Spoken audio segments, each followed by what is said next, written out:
Hello everyone, it's Destroyer here with another campaign walkthrough. We're taking a look at Wrack and Ruin 2, Forgotten Hills. You do need to complete Wrack and Ruin 1 to unlock this new campaign. I'm using my Stronghold level 9 here. The soldiers haven't been upgraded yet, and a lot of my ancients are very low level. There are 4 bases to attack here, and they are all ruin bases. And this storyline is to do with Viscaria. So the first base is the Verdant Hills, which is worth 100,000 gold. The difficulty is hard, which is based on my Stronghold level 9.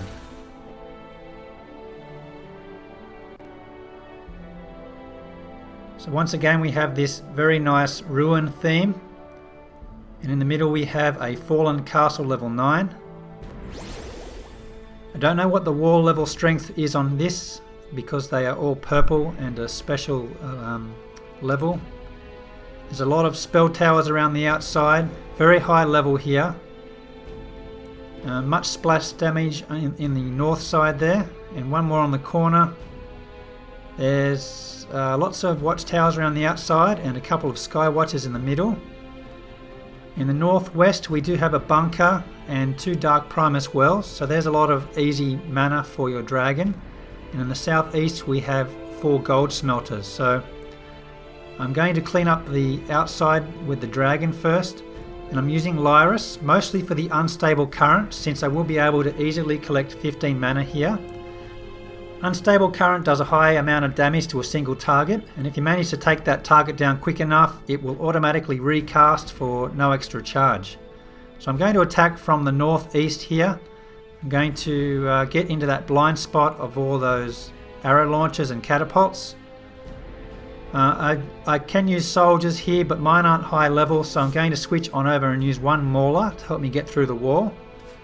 I'll use another soldier, a paladin, 1 paladin there, and 2 wardens to help attack the stronghold over the wall.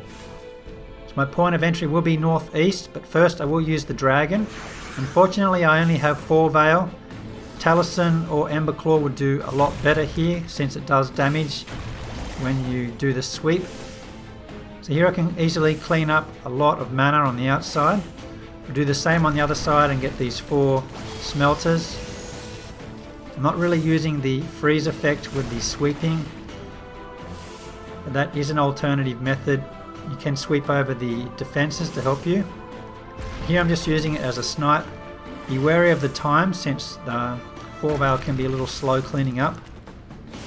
So as soon as this last gold smelter finishes, I'm going to deploy my maulers at that watchtower, followed by soldiers and paladins.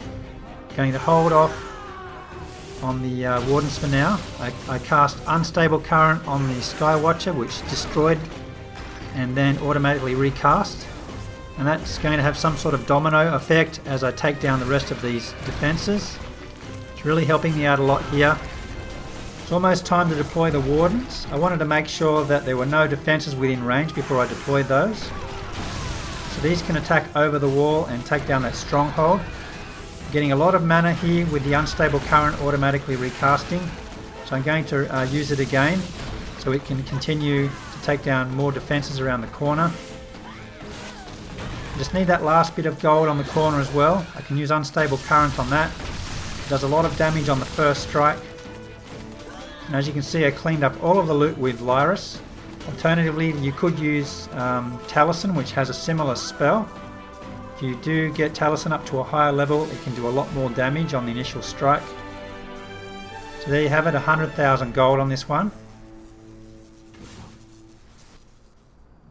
The second attack is the Downlands. Push through the ruin threat and find out what has become of Viscaria. Difficulty is hard for a Stronghold level 9. The reward is 110,000 gold here. There's a lot in that Stronghold and in the storage at the back. I'm mostly going to use Frost Shield here, since there is a lot of physical damage, so I want to reduce the damage from those catapults in the middle. And there's a couple of arrow launchers on the Primus Conduit as well. There's a flash freeze tower there, which is going to come in handy with 4 Veil. I can totally ignore that flash freeze. Going to use the dragon to take down this Curse Touch spell tower. Doesn't do much damage to dragons, so I'm mostly just trying to collect up a bit of mana here so I can cast the first spell on my troops. I'm not aiming for the Dark Primus Wells here since they are being protected a lot. Now it's time to deploy all of my troops and quickly drop that first spell. Saving the Wardens for last, I want to make sure they don't take any of this damage. I'm going to clear out all of this splash damage first.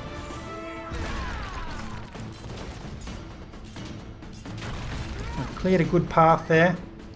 Keep dropping that first spell to reduce the damage taken. I'm going to quickly drop my Wardens to take down this Flash Freeze spell tower. Still have the arrow launchers in there, which are quite nasty. So I'm deploying slowly. I have enough mana now so I can cast the next squad of Wardens and quickly drop that first spell on them. So I have the troops at the front which are protecting me from that green spell tower. So my Wardens can freely take down this stronghold in the middle. And make sure you keep dropping that first spell to reduce the damage by 35%. And that will pretty much do it. There's no loot in those smelters. And that is the end of the mission.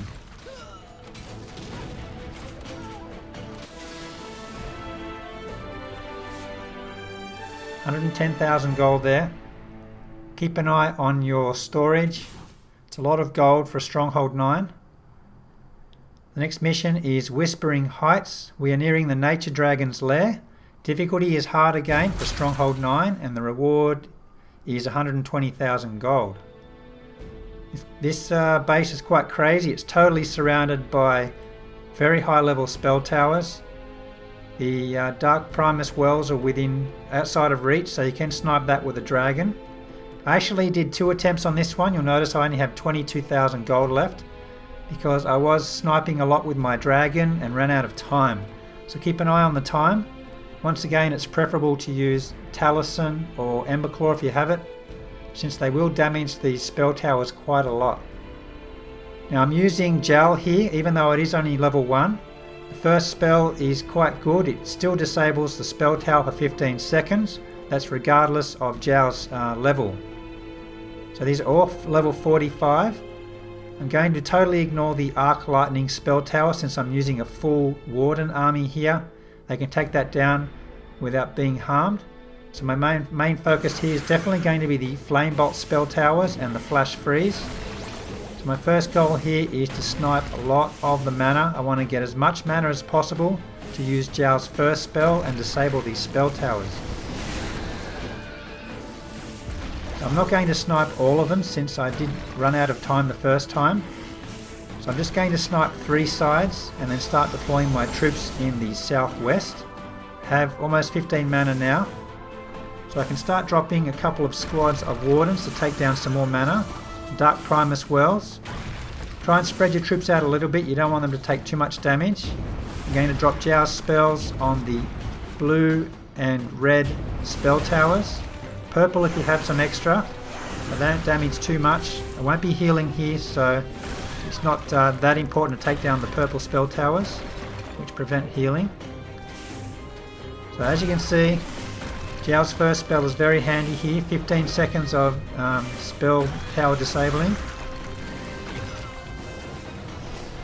And most of the spell towers here aren't that deadly. It's the red ones and the blue ones which will really stall you here.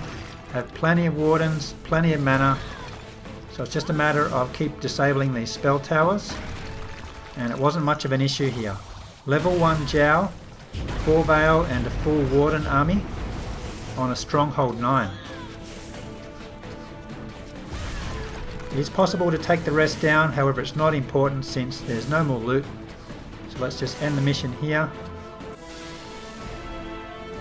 120,000 gold for this one, but it was my second attempt. Keep an eye on that clock. The last base is Dragon's Crest. Protect the sleeping Viscaria from the ruin.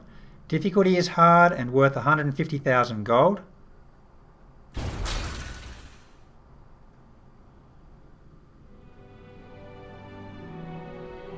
Now on this base you'll find Viscaria sleeping in the east. You don't have to do anything to wake Viscaria up. I'm using 4 Veil's Frost Shield here to help reduce the damage by 35%. We'll be attacking from the east. The gold is in the west, but we'll get that later on. There's a lot of splash damage here, the catapults, the arrow launchers, hence why I'm trying to reduce that damage with 4 Veil's first spell. So what I'll do here is aim for the crippling poison using 4 Veil, since that is fairly low damage.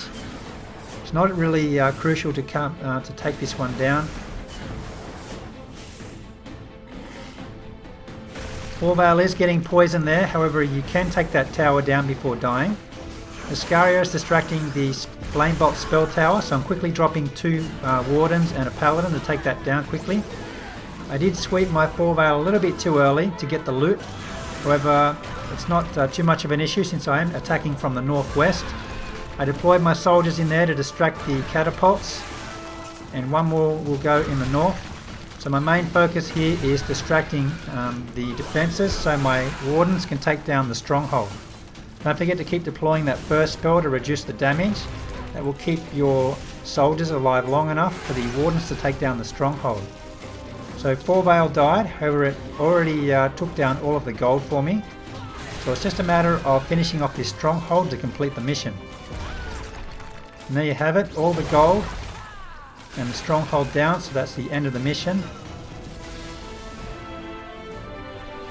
And that is also the end of the campaign. The Scariest Dream is complete. You can view the quest to claim the rewards.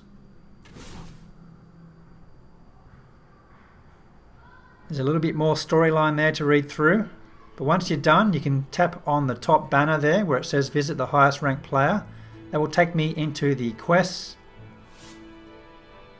If I scroll down I can find Scariest Dream.